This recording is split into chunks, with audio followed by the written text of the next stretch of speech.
All right, let's dive right into this explainer. We hear the word cloud thrown around literally constantly in boardrooms, tech blogs, everywhere, right? But today, we're not just going to give you a basic dictionary definition. No, wait. We are looking at the actual strategic application of its models.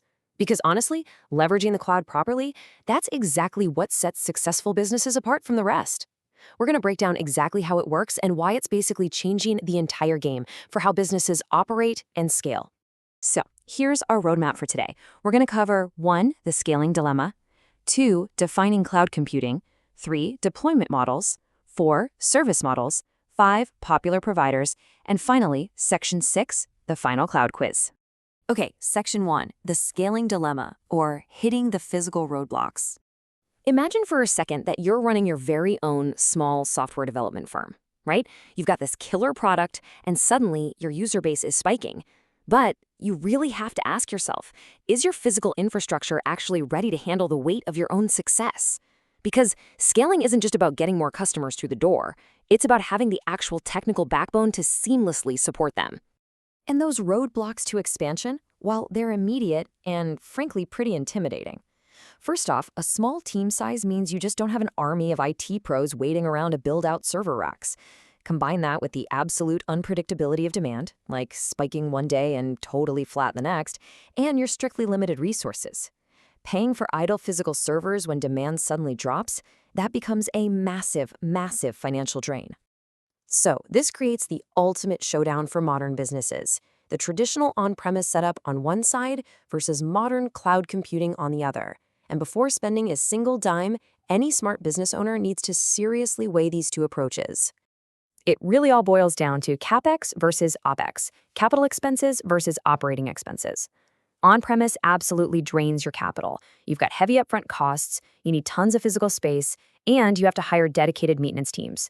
Plus, if demand drops, scaling down means taking a huge financial loss on the equipment you just bought. Ouch. But the cloud? The cloud flips this entire model into a super flexible, pay-as-you-go utility. The provider handles the hardware, the maintenance, the robust disaster recovery, the whole shebang, meaning you literally only pay for exactly what you consume.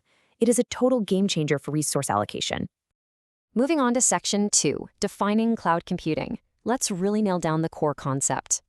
Cloud computing refers to the delivery of on-demand computing services over the internet on a pay-as-you-go basis. So what does this actually mean for you? The crucial takeaway here is the shift from owning assets to renting capabilities. You are trading that heavy, static capital expense we just talked about for a dynamic, cost-efficient utility that scales instantly with whatever your actual needs are. All right, Section 3, deployment models. We're going to use a handy vehicle analogy for this one. So, cloud computing generally features two main types of models, deployment and service. The deployment model basically dictates where the cloud is actually located and who controls it. To quickly wrap our heads around public, private, and hybrid models, let's just think about deployment structures like your everyday commute. Okay, so the public cloud, that's like taking the bus. It's a shared space, it's highly affordable, and it's completely managed by someone else. The private cloud is more like driving your own car. It's totally exclusive, fully under your control, but it absolutely requires your own upkeep. And the hybrid cloud, that's like hailing a cab. It brilliantly combines the targeted, direct purpose of a private ride with the on-demand utility of a public service. Make sense? Let's jump to Section 4, service models. This is all about the responsibility spectrum. Now, to really appreciate the service models, we have to establish that on-premise baseline one more time. Remember, in a traditional on-premise model, you are carrying the entire burden. You are responsible for maintaining absolutely everything. We're talking the applications, the data, virtualizations, middleware, operating systems, the servers themselves, storage, networking. Literally all of it. It's an incredible amount of heavy lifting that eats right into your core business focus. But thankfully, cloud computing gives us 3 major hassle-free alternatives to all that heavy lifting.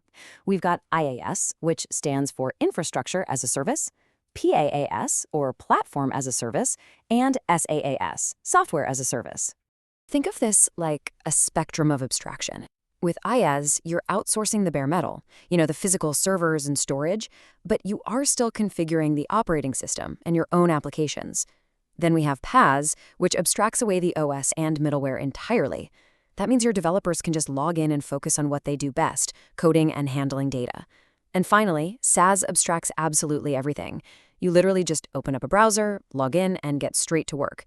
So the further right you move across these models, the more you trade custom control for just absolute convenience. Section 5, Popular Providers. Let's take a quick look at the industry leaders. The absolute titans of this industry include Amazon Web Services, commonly known as AWS, Microsoft Azure, and the Google Cloud Platform. And what's really staggering here is that AWS, Azure, and Google Cloud don't just provide these services on the side, they effectively power the modern internet. They control the vast majority of the global market share and provide the crucial backbone for millions of enterprise operations all over the world. And that brings us to Section 6, the final cloud quiz. It's time to test your knowledge.